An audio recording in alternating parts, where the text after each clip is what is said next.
Hello everyone. Today I'm going to share with you how to record video using Microsoft PowerPoint 365 with narration or voiceover. So let's start with the first step. So open a PowerPoint presentation that you like to turn into a video.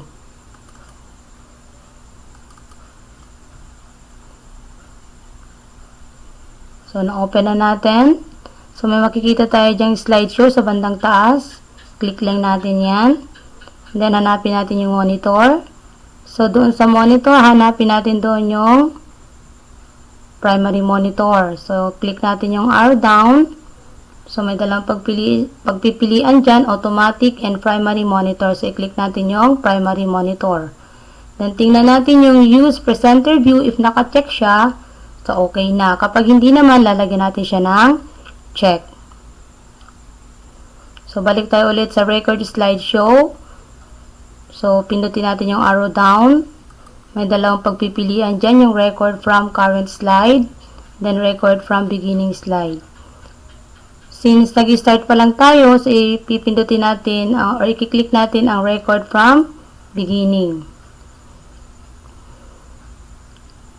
So dito, may mga icons tayong makikita. So ito yung icons para sa microphone. So naka-turn on ang ating microphone. So kailangan naka-turn on yan para marinig yung ating boses. Ngayon naman pag gusto natin makita yung ating mukha, i-click lang natin yung camera. Ayan, yung dalawang yan. Yung icons na yan. So nakita na ang ating mukha. Pag ayaw naman natin, click natin yan. So mawawala na yung ating mukha. Ito na yung mga icons nito. Ito yung mga colors na ginagamit natin sa highlighter. So click lang natin yan. Pili tayo ng color na gusto natin. At tapos, highlight natin. Yan yung gusto nating i-highlight. Yun. So, yan ang gamit ng highlighter. So, pag gusto nating erase, gamitan lang natin ng eraser. So, erase natin yan. So, ganun din dito sa pen. So, susulat tayo. Example. So, pag gusto nating erase, click lang natin yan. So, mai-erase na siya. Yan. Then, itong time na to, ito yung nagsasabi kung ilang minutes na tayo nagre-record ng ating video. Then, yung slide na yan, pinapakita nito kung ilang slide yung ginagamit natin sa ating video. So, nasa 1 tayo kasi nag-start pa lang tayo. So, ang video ko na ginagawa ko ngayon is 1 out of 5. So, depende yan sa video na inyong, depende sa PowerPoint na inyong gagawin. So, dito sa bandang taas, may makikita kayong mga buttons.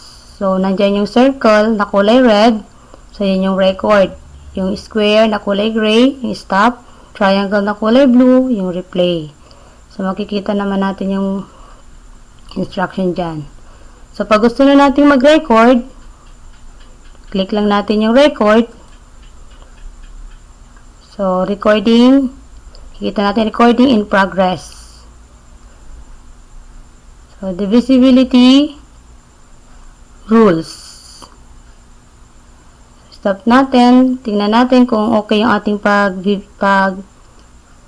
pagre-record. So, select natin yung triangle. Para tingnan natin, marinig natin yung ating record. I-replay natin. Yes. So, the visibility rules. Stop na. So, kapag hindi natin nagustuhan yung ating record, punta tayo sa clear. May dalawang pagpipilian dyan. Clear recording on current slide and clear recording on all slides. So, since gusto nating mag-umpisa sa pinaka-umpisa, so, doon tayo sa clear recording on current slides. Balik tayo ulit sa dati. So, record tayo ulit.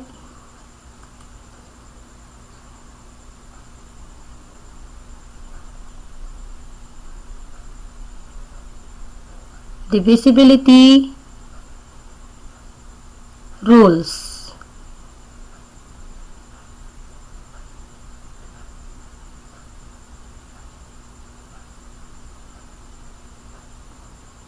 So, the first is the divisibility rule for 3.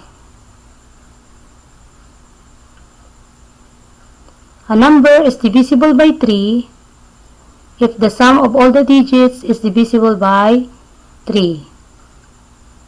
Is 432 divisible by 3? So, this is the solution. Step 1, add the digits. So, the digits are 4, 3, and 2. So, 4 plus 3 plus 2 equals 9. Step 2, divide the sum by 3. So, the sum is 9. Divide by 3. The quotient is 3.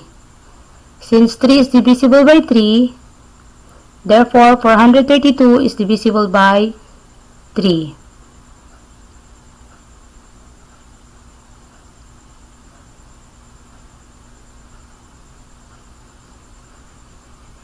Next is divisibility rule for 4.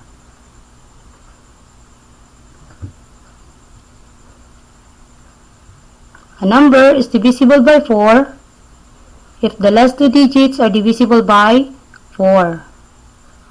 Is 528 divisible by 4? Let's see. So the solution, step 1, get the last two digits. So 528, the last two digit is 28. Step 2, divide the last two digits by 4.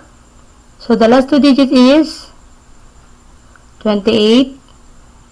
Divide by 4.